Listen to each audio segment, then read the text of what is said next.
పెట్టుకోండి. భోజనం పెట్టడం కన్నా విస్తరెత్తడమే గొప్ప. ఎందుకంటే ఒక్కొక్క ఇంట్లో భోజనం పెట్టి పనిపిల్లని పిలుస్తారు విస్తళ్ళు తీసేయమని, ఫలితం వాళ్ళకి వెళ్ళిపోతుంది. ఎవరు తీస్తారు అంటే యజమాని తీస్తాడు.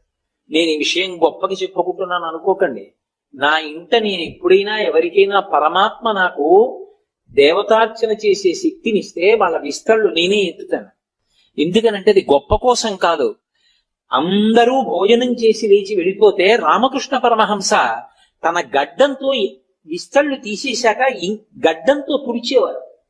ఎందుకంటే చేత్తో తుడవచ్చు కదా అంటే ఆయన అనేవారు, పరదేవత ఇన్ని చేతులతో అన్నం తింది, మా అమ్మ అన్నం తిన్నప్పుడు పడ్డ ఎంగిలి మితుకులు చేత్తో తుడవన, మెత్తటి గడ్డంతో తుడుస్తానని తుడిచేవారు. విష్ణు సహస్రనామ స్తోత్రం చదివాను అనుకోండి, వనమాలి గదీశాంగి శంఖీ చక్రి